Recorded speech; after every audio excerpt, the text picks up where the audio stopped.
It's 12 o'clock.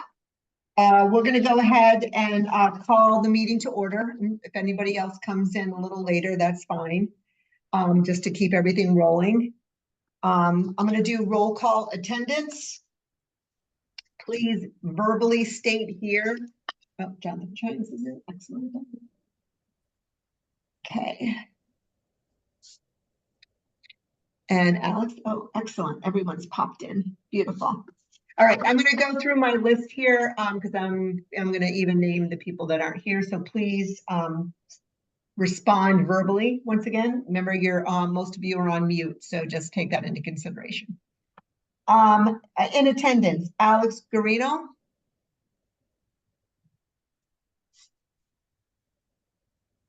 Alex, I need you to verbally say that you're present. Alex, I think your speaker's not working. Okay. All right. We'll do the thumbs up. I'll Alex get that to working. Sam Hockenberry. Present. Karen McMaster. Here. John Sager. Absent. Don Valerio. Here. Doug Butler. Here. Lauren Davis Connolly. Absent. Karen DeJoy. Present. Theo Knoll. Absent. Carol Plotkin. Here. Gail Siebert here, and Jonathan Chines. Here. In his car, it appears. Buckled up. Excellent. Not moving. Thank you. Okay, so attendance. So the first order of business on item 3 is to discuss the draft plan, reviewing the committee and town comments. So I will hand this over to Noah, and he can take it from here. Thank you so much. Yeah, Gail, I think really just wanted to have this opportunity to hear comments on the full draft plan. I've received written comments from Steve, from Jonathan, and from Karen McMaster. So just wanted to confirm with you guys that I have those, and we'll be going through them tomorrow. Basically, the plan is to go through the draft and get everything all revised and zipped up. But really wanted to open up the floor for general comments, questions on the plan, see if there's other folks that have felt similarly about things, and say that essentially, if you haven't had a chance to look through the document, I would strongly encourage you maybe by the end of the night tonight. So when I go and look through the comments, we can see them all. But yeah, really just wanted to see where folks landed with the housing plan, questions, comments, concerns, and see if we could talk through it for our, I believe, final meeting. Okay, the floor is open. Anybody can just jump in. All right, Carol? I have a quick question. Noah, can you, I did look at it, I didn't study it, but can you point us to any parts that are different or new that we hadn't already discussed? That would be really helpful. Yeah, absolutely. I would say look for the executive summary part, which is just an introduction, which kind of summarizes everything and make sure that it feels appropriate and goes along with what we've been talking about over the last year. And second, right after that, or might be at the end. I think usually put it right after that, but Sam asked for us to put at the end, is the goals and strategies chapter. And so that's similar. We've talked about it a few times, but maybe if you only have time to look at those 2 chapters, those would be the biggest ones that we haven't really discussed so far just yet. And yeah, any thoughts or feedback on those? I'd say if you have limited time, prioritize those 2.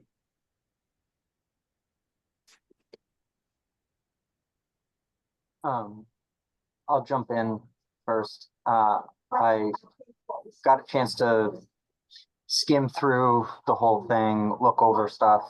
One thing that jumped out to me as a nitpick was page 32. You talk about single family homes being the majority in Wakefield, but just barely. 61%, like I understand relative to like Linfield at 85% is only kind of barely, but just barely feels like too strong of a commentary for something that's still a super majority, right? If we were doing a vote. So I think that I was just like, I was trying to read through of like, if you were hostile to this, like what little things would you like try to pick out at?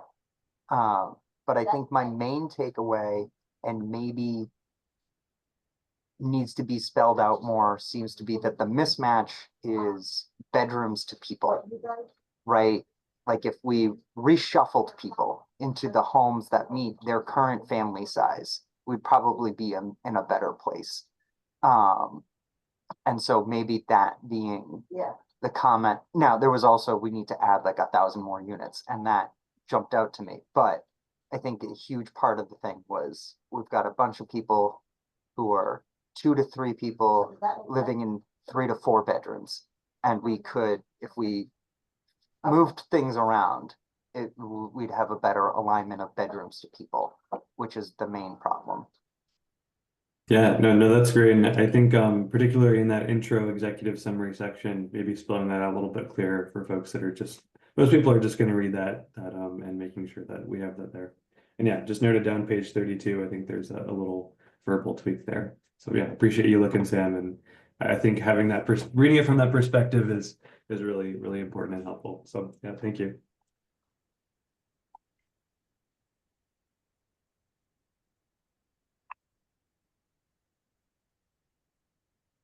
Noah or Mhm. Gail, would it be possible to put up the executive summary?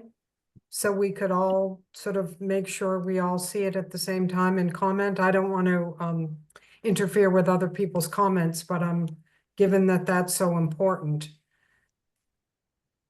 Yeah, I wouldn't have a problem with it. Yeah, go ahead. Chair doesn't. I Thank you. will share my screen and then zoom in. It is wordy, so but not too long, just a page and a paragraph on that. So, ooh, okay, looks like sharing is not turned on for this meeting. Let's see, can I link to it anywhere? You all. Well, I would just say our last email that I think Sam had sent out with the draft, it's on right on page 5. We could go up to it. And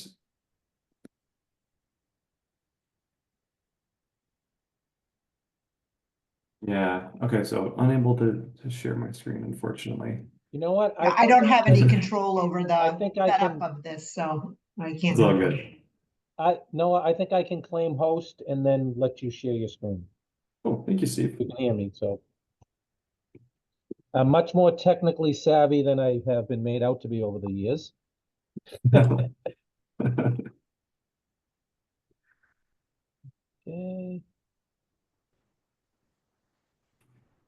Okay, Noah.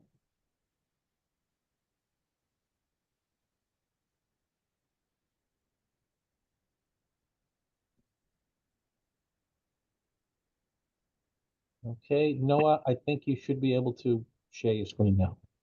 All righty, thank you, Steve. Okay, I'm trying to zoom in a little bit to make sure it's legible. If you guys can see things okay. Oh, that's probably too much. Yeah, I'll just go line by line and maybe pause at each paragraph and we can talk through things. So it goes, Wakefield stands at a pivotal moment. Like many communities across the region, Wakefield's experiencing escalating housing affordability challenges. Rising home prices and rents have put additional strain on seniors, young families, and middle-income households, many of whom are now priced out of the community they call home. And then this next paragraph is going to give a little more detail and data on that for someone. So maybe I'll pause there if anyone has any thoughts. Cool. We'll raise a hand if I miss you, but I'll just read the next one. So purchasing a home is out of reach for many in Wakefield. At a median cost of $825,000 in early 2025, most low and moderate income households will be unable to afford a home in town today. Instead, those wishing to live in Wakefield may find themselves renting indefinitely. As the senior population grows in ages, many may find themselves with homes that are far larger and less accessible than needed. I think here's maybe going back to Sam's comment where there's a new paragraph or new sentence there to make that clear. As the senior population grows in ages, many may find themselves with homes that are far larger and less accessible than needed.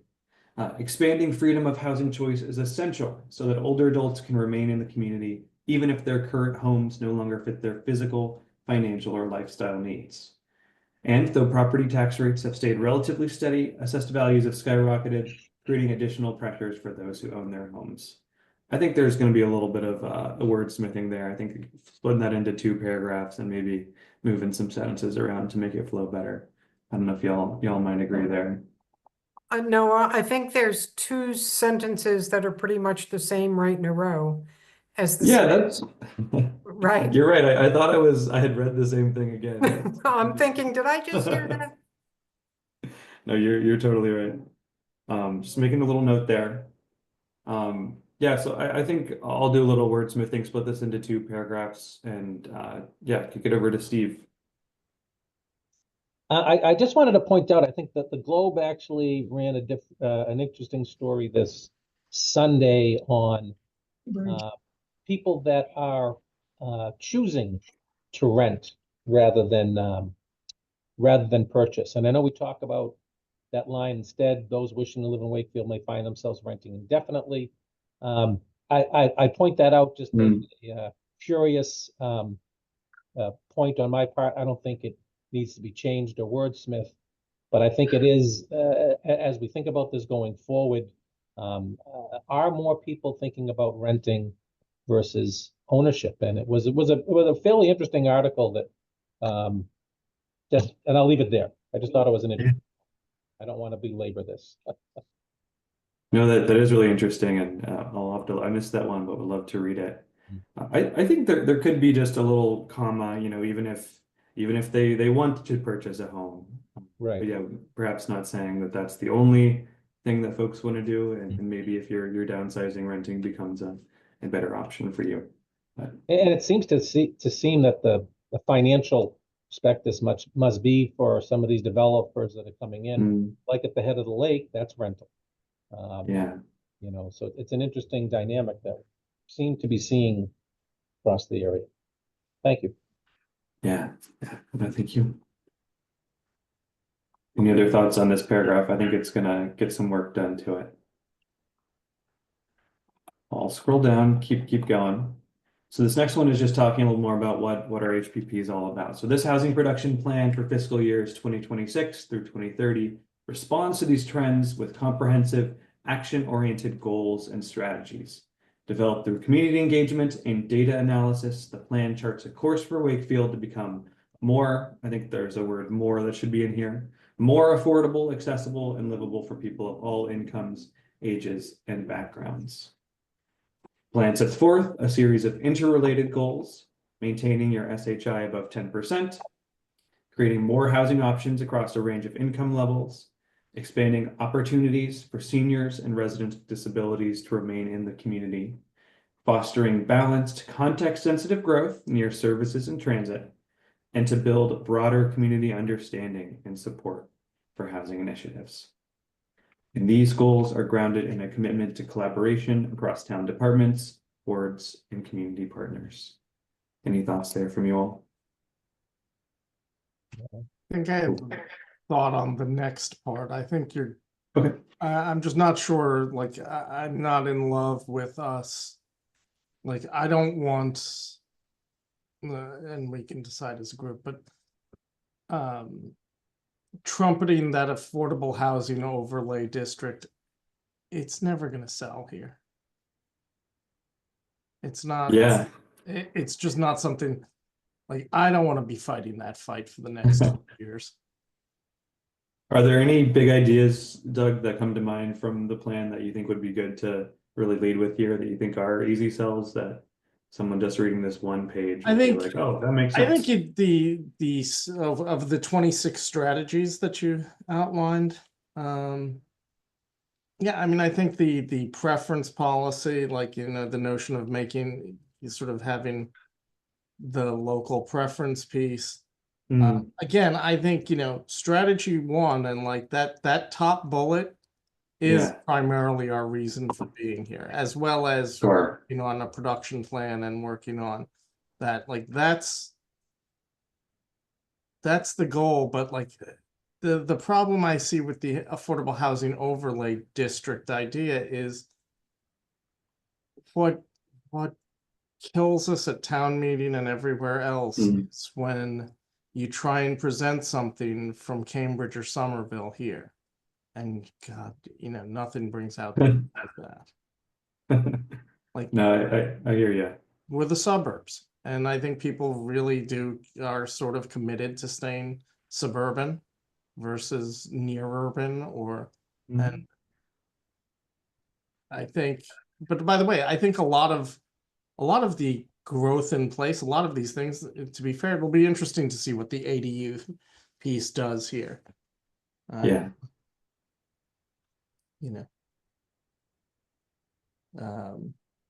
And I the only other question I had around the need for 1,000 sort of senior units is just because I think our growth in seniors is a growth of it isn't that we're attracting new seniors here, it's just that we got a lot of 55 to 65-year-olds. Yeah, and it's been a minute since I've looked through it, but I think it was sort of a mix of 988 overall, and we're saying a lot of those will be seniors, but like you're saying, those will be folks who already live here. But there will also be young families and other people wanting to move to Wakefield. So I think maybe that's the number of kids we have going into the school system with these new developments, that's being wildly overstated. People are nuts there. It would be great, but I don't think most of the people who are moving into those new units are not going to be adding. There's going to be a much less average number of kids per apartment there than has typically been, is my statistical guess, not.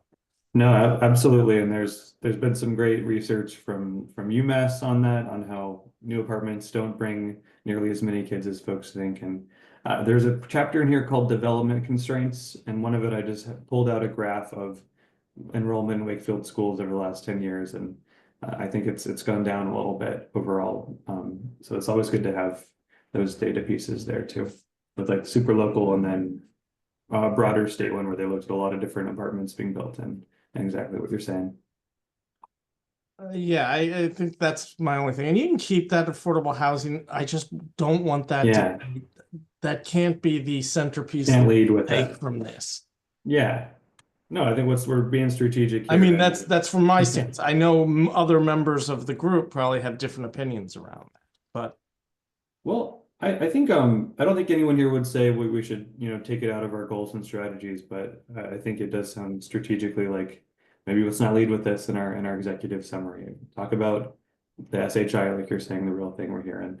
And we do have a lot of cool other ideas that we're already mentioning here, like renters assistance, energy retrofits, working with Habitat. I think there's a lot of easy wins in there too that someone just skimming this will like.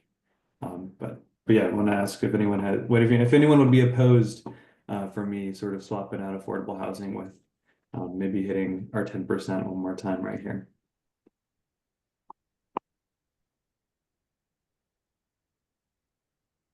All right, I'm gonna go down to our last. Oh yeah. No, I said no opposition for me. No opposition. All righty. Yeah. Thanks, Jonathan. I'll read these last two paragraphs and then see if we have any other thoughts on other ways to finish it out. So to build lasting implementation capacity, strategies call for regional collaboration, expanding language access for housing resources, and creating regular forums such as a housing roundtable to coordinate action across local boards and committees. And then a wrap-up paragraph of just saying that Wakefield's housing challenges are complex, but they're not insurmountable. Taking thoughtful, deliberate steps as outlined in this plan, Wakefield can promote affordability, expand housing choices, and strengthen the community fabric for generations to come. This includes empowering residents, especially older adults, with meaningful choices about how and where they live as they age. Success will require a shared commitment to ensuring that Wakefield remains a place where all residents can thrive. Any thoughts on these final two over here?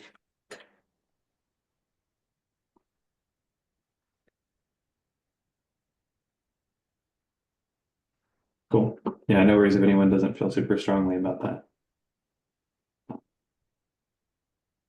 stop sharing, so you don't have to look at the text, but that's the executive summary. I wrote down everyone's comments there, so this afternoon and tomorrow we'll just do some very minor wordsmithing and swap out that affordable housing overlay and just make sure it reads well.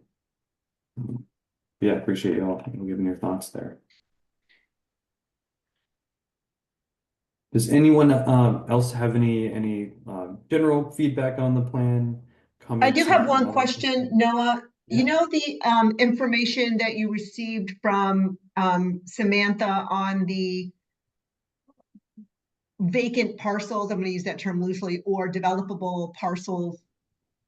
Is that, you have, I was just going through it, I can't tell quickly. Is there a map in here of that?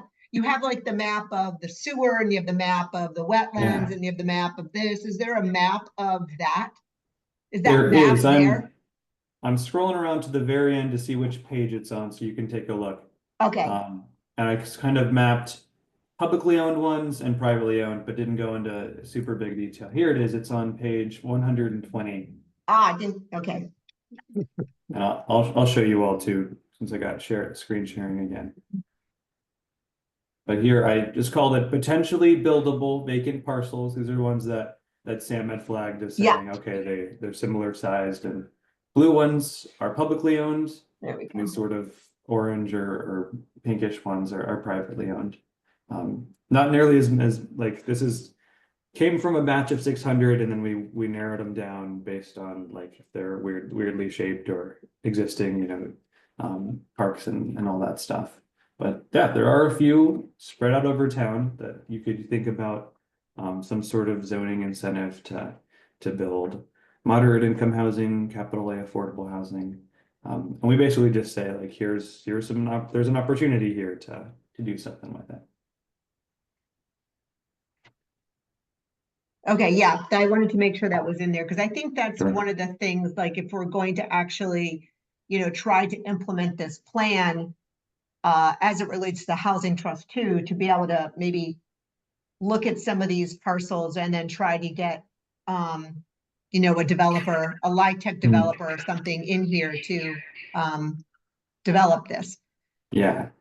The thing about, the affordable, like a LIHTC development is it has to be more, there's a certain threshold of units. Like this is where it came back to the herd school. Herd school probably isn't big enough to do the number of units that's required today to do a LIHTC, just to have the numbers pencil out. What would you say the threshold is today, I Gail? think it's like 30 units. I don't have my notes in front of me. It was actually on something with Chapa.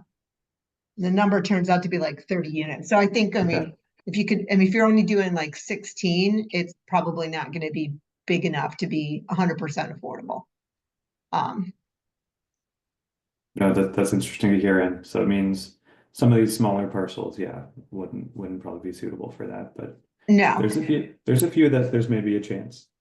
Yeah, I think that's one of the things I think the town needs to really look at, especially if it's publicly owned parcels, is there one of these that we could get a 100% affordability, like I said, with a LIHTC property?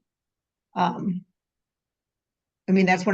would be one of my goals as being on the housing trust that we could look at, which would fill so many buckets on, this plan, showing that we were trying to move forward with it.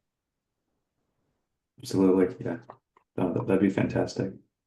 Although for all the pretty pictures we have up there, there are many of us who are not convinced about the need to sell the herd school. No, I'm just, as I said, I'm not bringing it That was up, for it's just Steve. that's That the one wasn't for always you, comes Gail. up. Hey, I'm gonna be an interested neighbor. You mean interested neighbor. Yeah, we've looked at the herd school. I'm not sure where, like I said, it could drop for 100% affordability or development, but I'd like to look at some of these get the town to seriously look at some of these other public parcels and say, hey, maybe we could do RFP it out to one of the affordable, LIHTC developers that's in the area. and see if we couldn't, as I said, try to get a 100% affordable in town. And once again, I just want to emphasize every here, 100% affordable does not look like, you know, even if it has Section 8 vouchers on it, that's not what the property looks like. It is very much, you know, it's what I would call working class. It's the people that are teachers, you know, like startup teachers and you know, civil servants, post office people. It's not, I mean, it's not necessarily what you think of, like it's going to be Charlestown all over again. It's not. The properties that are produced for LIHTC are upscale properties. Yeah, I'll just share that at 80% AMI, like I would qualify for affordable housing. So maybe Yeah. you'll get folks like me and yeah, It's true. Like it's my wild. son's at 80% AMI. I mean, it would be nice to have a place where he could get into. He used to live here, obviously, because he lived with us for 30 some years of his life, and now he can't afford to live here because it's just too expensive. So, I mean, that's what we're looking for, is to have that kind of affordability. Yeah, it's huge. I just wanted to ask, and forget, maybe I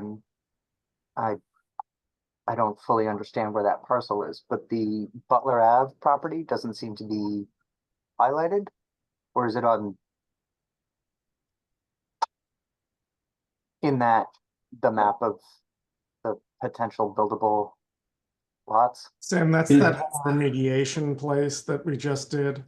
Mhm. And there's a section of that can get, Yeah, I don't see it highlighted on in that map, in his map. in the map. Probably So not that's there. my, Oh, that's a good question. It might not be on this one, but I know the herd school strategy also mentions Butler Ave, but yeah, maybe for some reason like Sam didn't put it on there. Is the herd school on here? I don't think the herd scan. school is on there either. because Okay. It doesn't look like it didn't look like there was anything on Pleasant Street by the lake on that map on page 120. But that's All right, because it's that not a makes sense vacant then. lot. I think that's the issue. I think those were just vacant lots. Yeah. Yeah. Because Okay. the other thing I think we need to look at too is, and I want to put this in because I said being on the housing trust and, you know, maybe being able to get in with something. But I know that like on the corner of where I live, which is Prospect and Parker, there was a regular house there, but on a large lot. It appears as if it's not going to be remaining a single family home based on the construction that I'm seeing there. And I didn't go and look and see what permits are being pulled, which I can. So are there any other of these big, maybe double lot areas or where you have a home and you have a lot next to it that could be looked at as well, especially if it's owned by, you know, a senior resident that is now looking to, you know, get out. Yeah, that's interesting, and it makes me wonder. And I didn't get the update on how ADUs went at town meeting, but potentially like maybe that could fit in with our ADU strategy of those in particular places where it'd be great to have an extra unit, and there's plenty of room for it. Yes, especially getting back to maybe something as opposed to like you know, truly multifamily, like multiple units, but I'll be like a 2-family, you know, Yeah. like down on, so I live on the west side. So like down on Emerson, they are like right next to the train tracks. There's a lot of houses that have been split in two and, you know, they fit into the landscape and, you know, there's 2 or maybe 3 units in there. Like I said, that would be great for some of these places that maybe the town could make it beneficial if that's how they were developing it. Yeah, the gentle density scale, I think is. Yes, the gentle density, yes. Yeah, Noah, ADU passed overwhelmingly at town meeting fantastic. by law. And, I will say anecdotally, there have been a number of people that have come in to meet with the building inspector to talk about potential ADUs. You know, let's say 10 since town meeting vote went through on Thursday, so there's been Wow. a few each day coming in. I think they're a little bit taken aback when they realize that they're not going to Reed's Ferry Shed and putting something like that in their backyard, but it's an interesting conversation that I've been hearing, so. Oh, that's really interesting. I'm glad to hear it passed as well. Wow, 10 folks already. I don't think it's gonna be 300 grand to put a new one in though, Steve. No, but it's gonna be, It's gonna be at least 100. yeah. Hmm. Yeah, that's the question. Hmm. Well, any other comments on the HPP or questions? I'm hearing some really good stuff so far. Noah, I thought this was a great document. On behalf of the town, thank you. Really well done. So thank you very much. Thank you, Steve. It's just been a pleasure getting to work with you all and learn more about Wakefield. And I enjoyed Steve giving us a tour a couple months ago, driving around. And it was a lot of fun. You know what, I'll just ask the question on Thursday. When I meet with you, Steve. Because one of the things I think said being part of the housing trust is, and I know it's somewhere in here about making sure that this is on the forefront to town council. You know, it would be great, I think, if it has to be at a minimum annually, but, you know, semi-annually to have a meeting to go over. And this is where the town planner, what Sam's role was to come and sit and say, okay, this is what, these are the permits that was pulled. This is what development was going on. This is how much, ended up being affordable. This is how much we added to the numerator, to get a better, keep track, be much more on top of what our SHI numbers are. And not let it go for years and find out that, we're way behind. If we keep it in the forefront and we can incentivize in, with developers to say, oh, okay, well, I get this, but now, you need to make some of it affordable. We need some of this inventory to be part of our SHI. And, have it be in the forefront. I think that's something that needs to happen in town. Doesn't have to be first on every single meeting, but it needs to be there. No, I agree. And I think we can probably roll that into at least the ARPA fund report that is quarterly. So there's already a Yeah, mechanism that's for a the good idea, couple Steve. years. Yeah. Yeah. Yeah, I just don't want it to fall to the wayside and like, oh, hey, we got this, great, but we're not going to do anything with it. Yeah.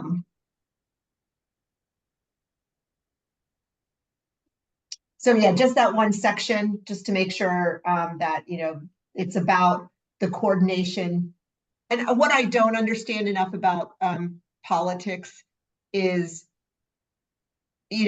how much the public is involved or needs to be involved in, like, let's say we had a meeting with town council and zoning and planning and the housing trust to come together.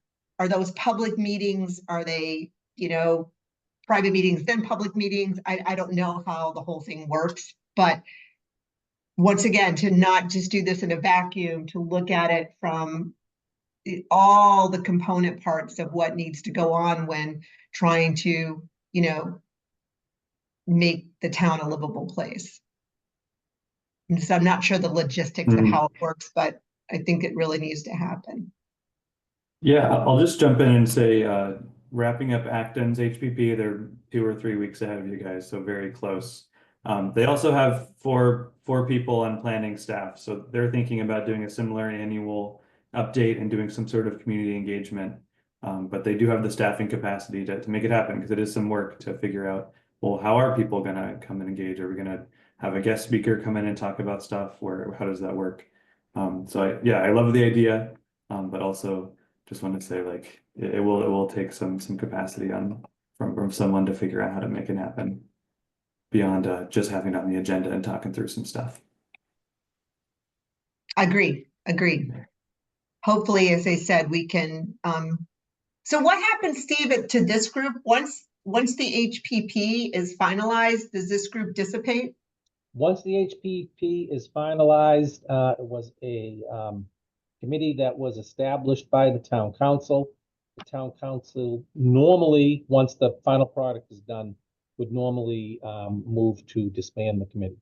But that's Okay. up to the town council. Okay, that's what I thought was gonna happen. Okay, so another thing that has to happen too is we didn't have enough, I don't remember. Shit. I took over the, wait, was I voted as the chair? Did we vote that? Shit. Okay, so I am officially, because I know it was like, there was something about like, after like the new election, you had to like re-vote for the chair, and it was like, was I part of that or not part of that? Okay. So we do need to appoint a vice. Is there any more on the housing production plan? That's why we're here. So is there any more questions? I don't want to just move off of this. I had one question. Does the plan, does the committee want to present the plan to the town council on the June 9th meeting? I don't know, Jonathan, Vice Chair Doug, that sounds like that's a good possibility for us. I think we're at that point. I think we are at that point. I mean, obviously not Monday, so the next meeting Right, would be yeah. June 9th. I think that's the right time to do it.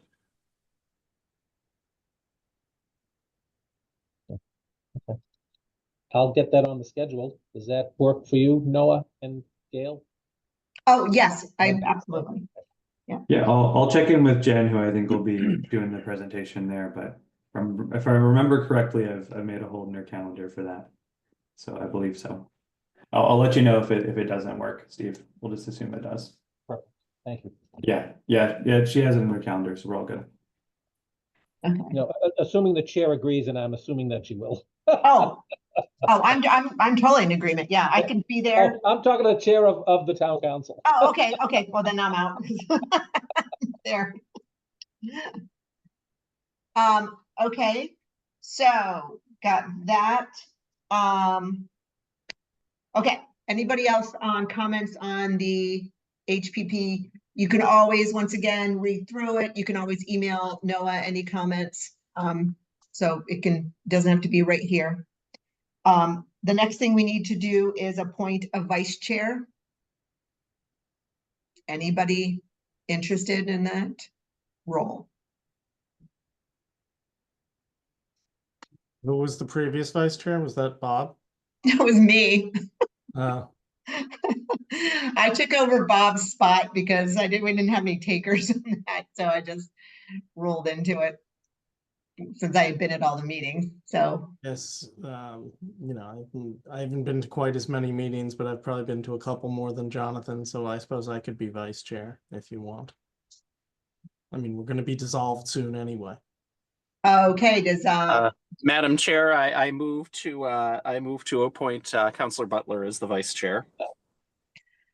okay, anybody second? I'll second the motion if I can, I guess. So let me see, Doug, I think we have to vote on this, and I believe it has to be a verbal vote of the people that are here. I'm getting a little better at this, Steve. No, you're doing great.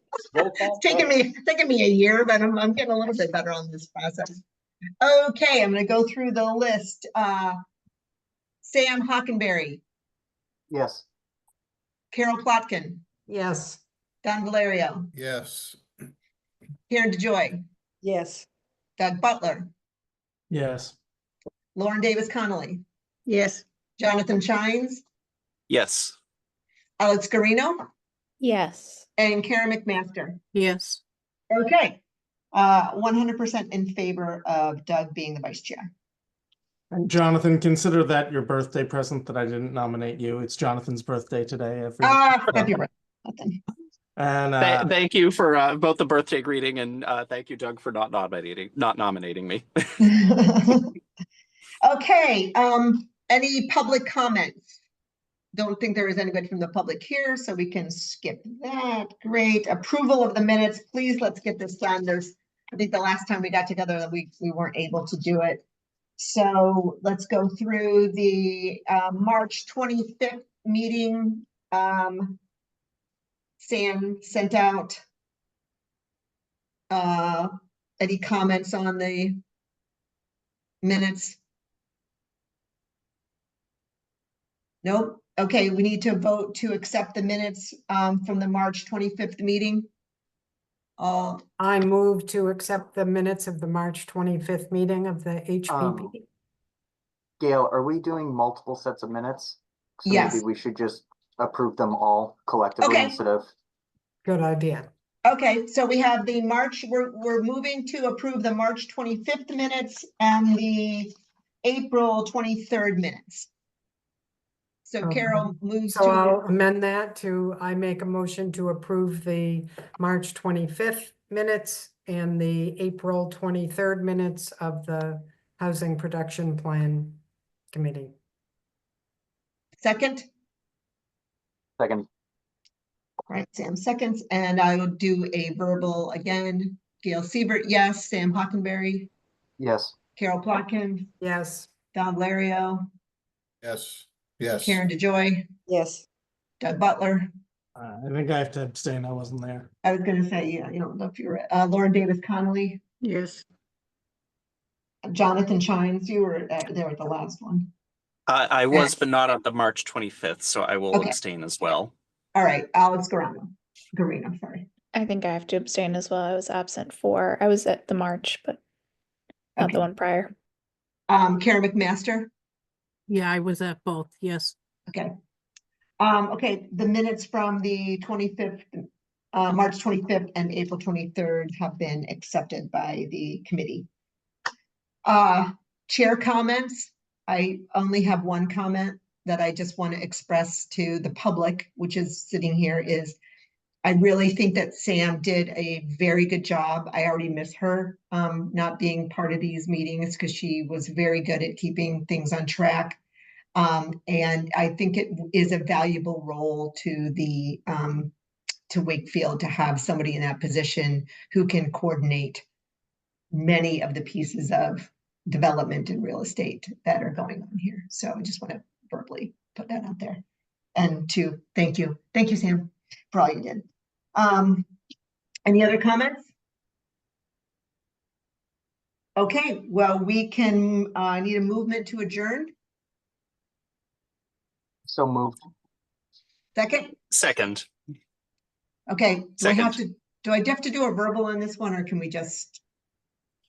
You can just You hang can All all on. in- say goodbye. Okay, all in favor? Aye. All right, thank you all. Okay. Thank you.